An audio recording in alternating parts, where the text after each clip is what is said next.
지난주에 초복이 있었는데 뭐 뒤에 좀 영양 보충 좀 하셨습니까? 요즘 이제 많이 인식이 달라져 가지고 보신탕은 별로 안 드신다고 그러고 삼계탕을 요즘 많이 드신다고 그러는데, 어떤 외국인이 삼계탕을 먹으러 갔다가 한국 사람들 하는 말에 아주 기절할 뻔했더라는 거죠. 이제 한국말을 막 배우는 그런 때인데, 옆 테이블에 이제 와서 친구들끼리 하는 얘기예요. 야, 너 오늘 왜 이렇게 늦었냐? 그러니까 아휴, 말도 마라. 차가 막혀가지고 오늘 그냥 엄청 해먹었어. 아니, 한국 사람이 개를 먹는다는 얘기 들었어도 애까지 먹나? 별 생각이 다 드는 거죠. 아이, 그래, 알았어. 이제 그만하고 이제, 야, 빨리 우리 어떻게 밥이나 먼저 때릴래? 아니면 술 한잔 먼저 때릴래? 기다려봐. 전화 한 통 때리고 올게. 아니, 뭘 자꾸 때리나? 뭘 다 때린다고 말이죠. 외국 사람들이 제일 이해하지 못하는 것이 뭐냐면, 밥을 먹잖아요. 삼계탕 그거 얼마나 뜨겁습니까? 국물 하나 탁 먹고서 시원하다. 이게 외국 사람들이 이해를 못하는데 우리들은 알죠. 그 말에 가지고 있는 의미를 알고 있죠. 요즘 온도가 뭐 거의 30도를 넘어가지고 아주 불쾌지수가 굉장히 높은 때인데, 그런데도 우리가 신앙의 힘으로, 사랑의 힘으로 아우 시원하다 할 수 있는 저와 여러분 될 수 있기를 바랍니다. 그러니까 믿음 없는 사람들, 사랑 없는 사람들은 이해를 못할 수 있죠. 아주 더워 죽겠는데 무슨 뭘 시원하긴 시원해. 그러나 우리는 그렇게 말할 수 있다 그 말이에요. 지난번에 찬양제 때죠. 찬양제 때 잠깐 여러분들 기회를 드릴 테니까 제 이름을 가지고 이행시를 잘 줘보라고. 그랬더니 우리 이영희 권사님 나오셔가지고 져가지고 상품을 받아갔죠. 이만한 세제를 하나 받아갔습니다. 저는 그러고 나서 좀 궁금했어요. 제가 하실 분 그랬더니 1초도 안 걸렸어요. 저요! 그러시더라고. 그래서 야, 저분 천재인가 보다. 제가 금요 예배 때마다 우리 이렇게 관계된 분, 뭐 예배 사회를 보시거나 뭐 선교 회장님이시거나 관계된 분들을 그 이름 가지고 삼행시를 져가지고 제가 축복을 계속 해왔는데, 여러분이 들으실 때는 즉석에서 한 것 같지만 천만의 말씀이요. 한 30분 전부터 연구를 합니다. 그 삼행시를 가지고. 근데 그 권사님이 1초도 안 걸려가지고 저요! 그래가지고 나오셔가지고는 서성 목사님은 성경에 나오는 어떤 인물보다 위대하십니다. 그래가지고 세제를 제가 드렸다고. 근데 궁금했는데 어제 그 궁금증이 풀렸어요. 다른 분이 그러시더라고. 그 권사님이 평소에 목사님이 자꾸 삼행시를 져줘서 성도들을 축복하니까 언제 자기도 기회 있으면 목사님을 이행시로 축복해 드려야 돼서 준비해 둔 거라는 거예요. 준비해. 평소에. 그러니까 마음속에 그런 마음이 있던 거죠. 저는 여러분 이 시간에 제 이름으로 이행시를 져가지고 저를 축복하는 마음을 준비해 두시길 바라고, 옆에 지금 앉아 계신 분들 있잖아요. 옆에 앉아 계신 분들. 삼행시 안 져도 좋습니다. 나는 문학적 능력이 없어서 못하도 상관없고, 그분에 대한 평소의 마음을 가지고 있어야 한다는 거예요. 평소에 존경과 사랑의 마음을 가지고 있으면 순간순간 내 입을 통해서 터져나오는 말들이 그에게 덕이 되고 기쁨이 될 텐데, 평소에 여기에 응어려져 있는 것이 있으면 나도 모르는 사이에 거친 말이 나옵니다. 나도 모르는 사이에 저주의 말이 나옵니다. 그러면 날도 더워 불쾌지수가 높아지고 짜증나는데 그 말 한마디 때문에 더 더워져요. 근데 우리가 평소에 존경과 사랑의 마음을 가지고 오늘 그분에게 정말 사랑의 말로, 축복의 말로 대하면 이 더위가 싹 사라지고 시원케 될 줄 믿습니다. 잠언서는요, 하늘의 지혜입니다. 이 세상에서 단순히 학교에서 공부해서 얻을 수 없는 우리 하나님의 마음을 아는, 하늘의 지혜를 아는 성경이 잠언서거든요. 오늘 말씀 가운데 보면 그런 사람들이 있더라는 거예요. 이 여름날에 아주 시원케 하는 사람들. 자, 어떤 사람들이냐면요, 13절 한번 보세요. 13절 시작.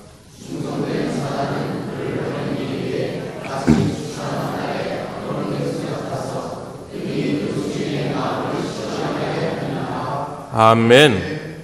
얼음 냉수 같아서 주인의 마음을 시원하게 하는 사람. 전에도 한번 소개해드린 것 같은데 시인 김주 씨가 쓴 님에게 이런 사람이고 싶습니다 라는 제목의 시입니다. 님에게 이런 사람이고 싶습니다. 새벽에 눈을 뜨면 제일 먼저 떠올리는 사람이고 싶습니다. 님이 지쳐있을 때 청량음료 같은 사랑으로 향기를 주는 사람이고 싶습니다. 하루가 온통 님의 생각 속에 꽉 찬 사람이고 싶고 길을 걸을 때도 제일 먼저 생각나는 사람이고 싶습니다.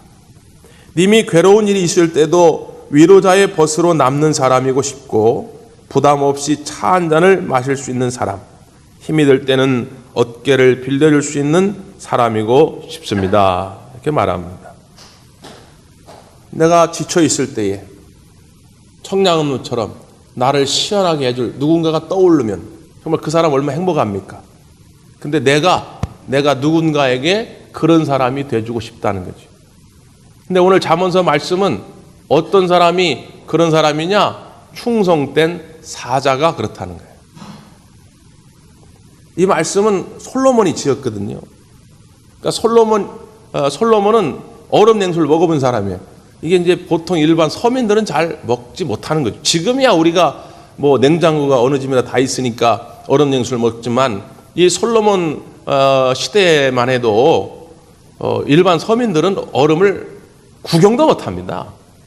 근데 이제 왕은 그 이스라엘 땅의 북쪽으로 올라가서 계속 올라가다 보면 헬몬산이라고 있는데 이 헬몬산은 만년설입니다. 그러니까 1년 365일 눈이 쌓여 있어요. 얼음이 있습니다.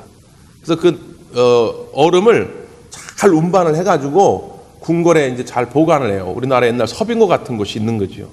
그래서 왕이나 귀족들은 더운 여름에 이 얼음 냉수를 먹습니다. 특별히 오늘 말씀 가운데 보니까 추수 때라는 거예요. 추수 때면 우리나라로는 5월, 6월입니다. 그때 이스라엘 백성들이 벌이나 밀을 추수하는데 그 더운 때에 추수하면서 얼마나 땀 흘리고 말이죠. 또 그 왜 까칠까칠한 그 보리 수염들 막 옷 속으로 들어가고 붓고 얼마나 힘이 듭니까? 그때 얼음을 동동 띄운 냉수 한 사발 탁 먹으면 너무 시원하다는 거예요. 근데 솔로몬 왕이 마치 그렇게 추수 때에 얼음 냉수 한 사발 먹은 그 시원한 마음 들 때가 언제냐면 그 솔로몬이 왕으로서 사자를 파송했어요. 지금으로 말하면 대사요 특사죠. 파송했는데 그 파송한 그 사자가 가가지고 충성 때 일을 잘 마무리해가지고 그 좋은 소식이 왕에게 들려졌을 때 왕은, 그 주인은 기분이 너무 좋아진다는 거예요. 마음이 시원케 된다는 거죠. 이번에 문재인 대통령께서 취임하고 주변 강대국에 특사를 다 보냈잖아요. 미국에, 일본에, 중국에, 러시아에.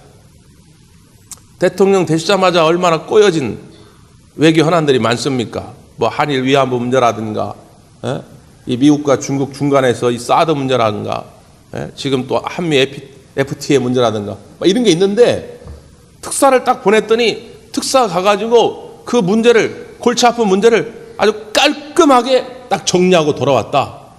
그러면 이 더운 여름날에도 대통령 마음은 시원할 수밖에 없죠. 그 이야기예요. 자, 그러면 이 오늘 말씀 가운데서 보낸 주인은 누굽니까? 하나님이지요. 충성된 사자가 되어야 할 대상들은 누굽니까? 저와 여러분입니다. 오늘 저와 여러분이 이 땅 가운데 하나님의 보냄을 받은 대사요 하나님 나라의 특사인 줄 믿습니다. 그럼 두 가지를 잘 하셔야 돼. 첫째, 내 마음대로 하는 것이 아닙니다. 특사를 보냈는데 대통령의 의중과 관계없이 자기 주제, 자기 주장만 내세운다? 앞뒤가 안 맞지요. 그래서 대통령이 친서를 보내는 거예요. 근데 이 시대를 살아가는 그리스도인들이 하나님의 특사로 보냄을 받았는데 하나님 나라의 대사임에도 불구하고 하나님의 뜻과는 너무 다른 얘기를 하고 산다는 거죠. 하나님이 내가 쟤를 왜 보냈는가? 마음이 시원한 게 아니라 더 답답해지죠. 그런 일들이 얼마나 많냐. 또 하나, 보냄을 받은 자는 어떤 삶의 자세가 있어야 하느냐? 충성돼야 한다는 거죠. 충성되다고 하는 말을 이 헬라어를 우리말로 다른 말로 번역할 때 신실함이라는 말로도 번역합니다. 그러니까 신실하다는 것은 믿을만하다는 거예요. 하나님께 믿을만한 사람이 돼야 되고 또 우리가 사람들 관계성 속에서도 믿을만한 사람이 돼야죠. 뭔가 일을 맡겼을 때 그 사람은 그 일을 약속한 대로 잘 지켜낼 것이라고 하는 믿음이 있어야 한다는 거죠. 지금도 로마 교황청에 가면 그 로마 교황청을 수비하는 군사들이 스위스 군인들입니다. 스위스 군인들이 로마 교황청을 근무하게 된 배경이 있는데 옛날 스위스가 가난해가지고 주변 나라에다가 용병들을 보내가지고 외화벌이를 했는데 프랑스에 768명의 용병을 보냅니다. 루이 16세를 지키려고. 근데 프랑스 대혁명이 일어나지요. 루이 16세가 쫓겨나기 일보 직전이에요. 그래서 외국에서 온 용병들뿐만 아니라 프랑스 군인들도 다 도망을 가는데 스위스 군인들만 남은 겁니다. 루이 16세가 틀렸다. 나는 이제 더 이상 왕위를 이어가지 못할 것 같다. 너네도 고향으로 가라. 근데 그 이야기를 듣고 스위스 장교들이 모여가지고 회의를 합니다. 그리고 내린 결론이 뭐냐면 폐하, 우린 돌아가지 않습니다. 우리 한번 한 약속은 끝까지 지킵니다. 그래서 결국 그 황제와 함께 마지막까지 저항하다가 768명 용병이 다 전사하고 맙니다. 그래서 그 스위스 군대의 그 신실함 때문에 지금도 로마 교황청을 지키고 있다고 그러죠. 자기 자리에서. 그것이 뭐 크냐 작냐는 그렇게 중요하지 않아요. 하나님이 우리를 보낼 때에는 다 그 자리에 있을 만한 이유가 있어 보낸 거 아니겠습니까? 저는 늘 말씀드리지만 우리 대광교회가 좋은 교회지만 여전히 우리 대광교회는 미완성인 교회입니다. 주님 오시는 날까지 우린 계속 달려가야 할 그런 교회죠. 근데 우리 교회가 정말 하나님 보실 때에 아름다운 교회로 날마다 성장해 가기 위해서는 우리가 각자의 자리에서 맡겨진 대로 충성을 다해야 할 줄 믿습니다. 이것이 남들보다 좋냐 나쁘냐, 이것이 더 높으냐 낮으냐를 따질 것이 아니라 그냥 자기 자리에서 말이죠. 메가더 장군의 해고록에 보면 그런 이야기가 있습니다. 메가더 장군이 한국 전쟁이 나고 이거 어떻게 되는가 하고 몇 명의 참모진과 함께 이 모든 상태를 살피러 들어왔는데 한강에 인도교가 끊어졌지요. 우리가 그걸 끊고 저 남쪽으로 피난한 거 아닙니까? 망원경으로 살펴보는데 그 한강 인도교에 끊어진 다리 이 남쪽에 한 군사가 총을 들고 서 있더라는 겁니다. 그래서 가까이 가서 물었어요. 자네는 왜 여기 계속 있는가? 그 군인이 말하기를 이게 제 임무입니다. 아니 지금 다 열세라서 후방으로 지금 본진이 다 빠졌는데 왜 너 여기 계속 있냐?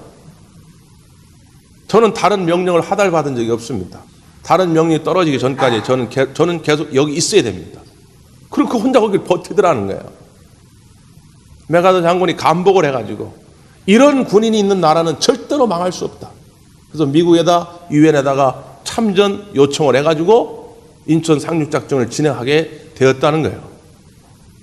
오늘 하나님께서 우리 대광교회를 볼 때에 부족하고 미완성인 면이 있을지라도 각자 자기의 자리에서 그 일에 충성을 다하는 그 충성된 사자를 볼 때 우리의 하나님의 마음이 시원케 되니 우리 대광교회를 복주시고 번성케 할 줄 믿습니다. 그건 우리의 가정도 마찬가지고 또 우리의 직장도 일터도 마찬가지겠죠.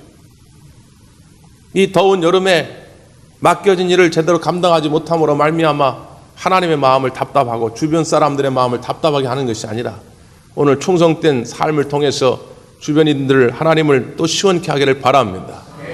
특별히 저는 오늘 이 말씀을 묵상하면서 앞에 읽어간 그 말들과 연관성을 한번 살펴봤습니다. 물론 한 구절 한 구절 다 나름의 의미가 있어요. 그런데 왜 솔로몬이 25장에서 이 이야기들 이렇게 연속적으로 이야기하고 있을까? 앞부분의 이야기는 뭐에 관한 얘기냐면요, 말에 관한 얘기입니다. 언어에 관한 이야기예요. 우리의 삶의 주인 되신 우리 하나님의 마음을 시원하게 해드리기 위해서는 우리 주변에 있는 내 가족과 이웃과 형제들의 마음을 시원하게 해드리려면 우리의 말을 조심해야 한다. 자, 어떤 말입니까? 자, 한번 다시 읽어보지요. 9절부터 11절 말씀입니다. 시작.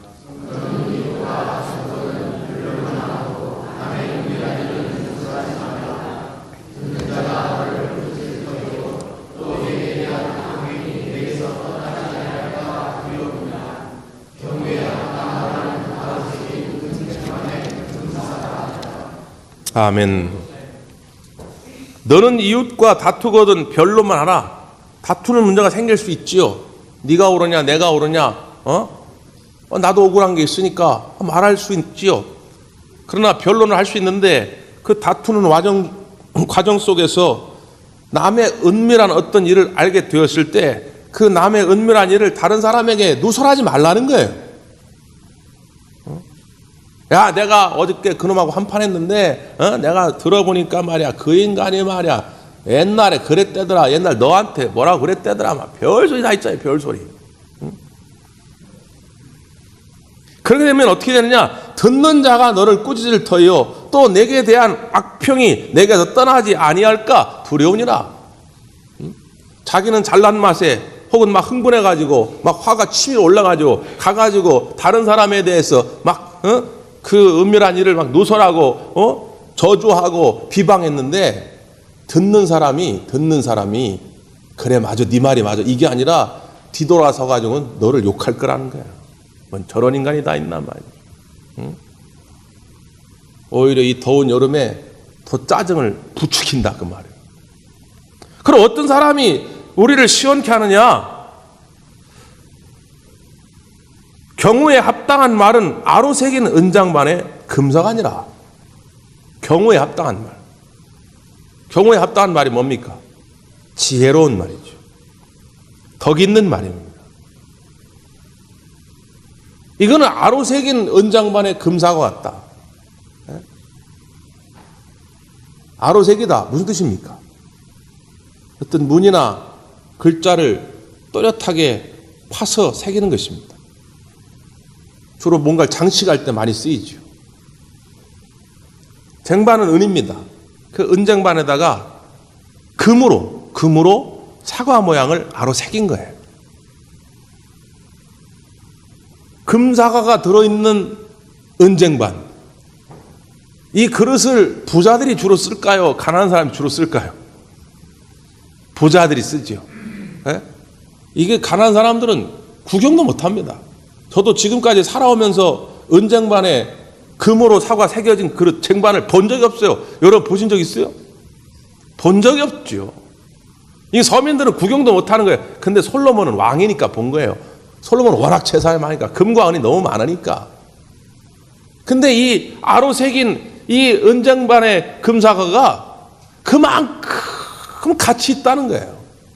지금 우리 돈으로 따지면 수천만 원, 수억 원은 나갈 거라는 거예요. 그렇게 가치 있는 것이 뭐라는 거예요? 지혜로운 말이라는 거예요.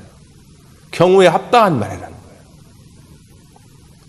지금 내가 내 손에 가진 것이 뭐 적다, 나는 능력이 없다, 재주가 없다, 이런 거 불평하기 전에 너 입술을 돌아보라는 거예요. 너의 입술에 경우에 합당한 말만 있어도 너는 그런 가치 있는 삶을 살 수 있다는 거죠. 아로 새긴 은장반의 금사과가 네 것이 될 거라는 거예요. 말 한마디야, 말 한마디. 근데 이 말 한마디를 잘못해가지고 그 하나님이 예비하신 아로 새긴 은장반의 금사과의 축복을 지금 잃고 있다는 거죠. 이런 말씀은 여러분 우리가 뭐 이게 꼭 성경에만 나오는 얘기가 아니라 동서고금을 막론하고 어느 시대 누구에게나 다 진리 아니겠습니까? 옛날 헬라 철학 시대에 소크라테스가 유명했죠. 그 마을에 아돌프라고 하는 젊은이가 있는데 이 아돌프의 아주 못된 습관이 뭐냐면 그렇게 다니면서 다른 사람에 대한 험담을 하는 거예요. 그래가지고 자꾸 이간질을 시키고 싸우게 만들고 언젠가는 한번 혼을 내야 되겠다 마음을 먹고 있는데 마침 소크라테스가 쉬고 있는데 이 아돌프라고 하는 청년이 지나갑니다. 근데 먼저 알아보고는 다가와서 아이고 선생님 안녕하세요 인사를 해요. 그 인사를 하자마자 소크라테스가 물어보지도 않았는데 자기가 먼저 얘기를 하는 거예요. 아유 선생님 근데 말이죠 어저께요 저 윗동네에 필립이라는 애가 있잖아요. 걔 필립이 말이죠 아유 그놈의 새끼가 아니 누가 물어보지도 않는데 자기가 막 얘기를 시작하는 거예요. 그러니까 소크라테스가 자 멈추고 지금 네가 나한테 하려고 하는 얘기에 대해서 내가 3가지의 채를 준비했으니까 우리 한번 걸러보자. 자, 첫 번째 채는 뭐냐면 지금 네가 나한테 하려고 하는 얘기가 확인된 사실이냐? 아유 그건 아니고요. 저도 누구한테 들은 얘기예요. 그래? 자 그럼 2번째 채에 걸러보자. 그럼 네가 나한테 지금 하고자 하는 얘기가 좋은 얘기니? 아니 꼭 좋은 얘기는 아니고요. 걔가 글쎄 하여튼 좋은 얘기 아니면 하지 말고 마지막 3번째 채에 걸러보자. 그러면 좋은 얘기도 아닐지라도 지금 꼭 해야만 하는 그런 필요한 얘기니? 아니요 뭐 꼭 그런 얘기는 아니에요. 그러면 사실인지 아닌지 확인도 안 된 얘기고 좋은 얘기도 아니고 지금 해야 할 꼭 필요 있는 말도 아닌데 왜 지금 나한테 하려고 하니? 하지 마라. 그런 얘기는 하지 마라. 우리는 어떻습니까? 우리는 정말로 확인된 사실만 얘기합니까? 아니면 좋은 말만 하고 있습니까? 아니면 지금 꼭 필요하기 때문에 하는 말입니까? 너무 우리가 이 채에 걸르지 않고 그냥 의미 없이 뜻없이 얘기하는 얘기들이 얼마나 많은지. 성경은 여러 곳에서 이 언어의 중요함을 가르칩니다. 잠언서 18장 20절에도 보면 사람은 입에서 나오는 열매로 말미암아 배부르게 되나니 곧 그의 입술에서 나는 것으로 말미암아 만족하게 되느니라. 죽고 사는 것이 혀의 힘에 달렸나니 혀를 쓰기 좋아하는 자는 혀의 열매를 먹으리라 말씀합니다. 죽고 사는 것이 뭐에 달렸다고요? 혀에 달려있다는 거예요. 이 말은 내게도 해당되고 상대방에 해당됩니다. 내가 어떤 말을 하냐에 따라서 나를 죽일 수도 있고 나를 살릴 수도 있습니다. 어떤 목사님 그래서 그런 말씀하시더라고. 죽겠네 하지 말고 죽겠네 하라고. 그게 뭔 말인가? 자세히 들어봐야 돼요. 죽겠네 하지 말고 죽겠네 이렇게 얘기하라고. 눈치채셨어요? 네, 더워 죽겠네, 돈 없어 죽겠네, 힘들어 죽겠네 하지 말고 모든 복은 주께 있네, 기쁨은 주께 있네. 인지 알아두셨구나. 모든 건 주께 있네 이렇게 하라고. 그 말 한마디가 나를 죽일 수도 있고 살릴 수도 있다 그 말이에요. 반대로 그 말 한마디가 다른 사람을 죽일 수도 있고 살릴 수도 있습니다. 요즘 TV나 라디오에 공익광고협의회에서 나오는 광고 들어보니까 처음에 뭔 얘기인가 그랬어요. 당신은 누구를 병들게도 할 수 있고 아프게도 할 수 있고 죽이게 할 수도 있습니다. 당신의 손가락 한 번으로 그렇게 사람들을 아프게 할 수 있습니다. 반면에 당신의 손가락 하나로 다른 사람을 살릴 수도 있고 기분 좋게 할 수도 있고 뭐 그런 거예요. 뭔 얘기인가 봤더니 이 댓글을 잘 달자 이게. 악플을 달지 말고 선플을 달자. 미국의 앤 구르델이라고 하는 유명한 심리학자가 있는데 이 앤 구르델이라고 하는 분이 어렸을 적에 심각한 상처를 가지고 살아갑니다. 정식 명칭은 구순 9개월이라고 하는데 우리 어르신들은 옛날에 이제 언청이라고 많이 불렀죠. 요즘은 이제 기술이 많이 발달해 가지고 이거를 잘 봉합해서 티 안 나게 수술하는 그런 의학이 있지만 옛날에는 그런 방법이 없었죠. 그러니까 이 앤도 어렸을 적부터 참 이것 때문에 많은 상처를 가지고 살아갑니다. 원망스럽죠. 이게 약간 유전적인 요인도 있을 수 있기 때문에 매일 엄마한테 짜증을 냅니다. 그러니까 엄마도 이제 싫은 거죠. 그래서 엄마하고도 관계가 안 좋아요. 학교 가면 친구들이 맨날 이렇게 언챙이라고 놀립니다. 얼마나 상처가 되겠어요. 그러니까 꿈도 미래에 대한 희망도 없는 것이죠. 그런데 어느 날 학교에서 이제 청각 테스트를 하는데, 지금은 무슨 기술들이 많이 발달되어 있고 기회가 있지만 옛날엔 그게 없어가지고 이렇게 검은 커튼을 딱 이렇게 치고 가운데 치고 선생님이 이쪽에서 무슨 말을 하면 저 맞은편에 있는 학생이 대답을 하는 거예요. 그래서 선생님이 말하는 거를 그대로 대답을 하면은 이제 쟤는 청각에 문제가 없다 얘기를 하는 거지요. 뭐 예를 들면 선생님은 지금 배가 고프다. 그럼 이제 저쪽에서 학생이 선생님은 지금 배가 고프다. 그럼 너는 통과, 정상 이렇게 하는 거죠. 근데 N 구르델 이 학생 차례가 됐는데 선생님이 이제 그런 말을 합니다. 나는 내가 나의 딸이었으면 좋겠다. 그러면 N은 그대로 대답만 하면 되지요. 근데 저쪽에서 대답이 안 들리는 겁니다. 조금 있다가 흐느끼는 소리가 들리는데 그 N이 그렇게 말합니다. 예, 저도 선생님의 딸이고 싶어요. 그 N의 마음을 이 선생님이 안 거죠. 그러면서 이 N이 말하기를, 선생님, 정말 선생님 저를 딸로 삼고 싶습니까? 그랬더니 이 선생님이, 그래, 나도 네가 정말 내 딸이었으면 좋겠다. 그게 청각 테스트인데 물론 N도 알았겠죠. 근데 그 말 한마디, 선생님이 내가 너를 딸로 삼고 싶다라고 하는 이 말 한마디 때문에 용기를 얻은 것입니다. 새 희망을 찾게 된 것이죠. 그래서 심리학자가 되고 유명한 교수가 됩니다. 저는 우리 하나님께서 오늘도 여전히 우리에게 이 말씀을 하고 있다고 저는 믿고 있어요. 내가 너를 나의 자녀로 삼고 싶다. 내가 그래서 독생자 예수 그리스도를 이 땅에 보내고 십자가의 피를 흘리게 하였으니 이 피를 믿는 자마다 나의 자녀를 삼고 싶다. 너는 나의 자녀다. 나는 내가 잘 되기를 원한다. 네가 일어서기를 원한다. 하나님의 자녀된 우리는 그 하나님의 언어를 배우는 것입니다. 우리 예수님의 언어를 배우는 거지요. 그 하나님의 언어로 이제부터 말하기 시작하는 겁니다. 지금까지는 나의 관점을 가지고 나의 언어로 말했기 때문에 내가 마음에 안 드는 것을 저주하고 그거 가지고 비판하고 정죄했지만, 이제 하나님의 마음을 가지고 하나님의 언어로 말하게 될 때에 나도 네가 잘 되길 원한다. 나도 네가 일어서길 원한다. 난 네가 행복해질 줄 믿는다. 이 말 한마디. 이 경우에 합당한 말이죠. 이 경우에 합당한 말이 그 듣는 이들의 마음을 시원케 할 뿐만 아니라 그 말씀을 듣고 있는 하나님의 마음도 시원케 된다는 것입니다. 이 더운 여름에 비난과 저주의 말보다는 사랑과 축복의 말로 여러분의 삶이, 여러분 주변에 있는 이웃들의 마음이 시원하게 되기를 간절히 바랍니다. 기도하겠습니다.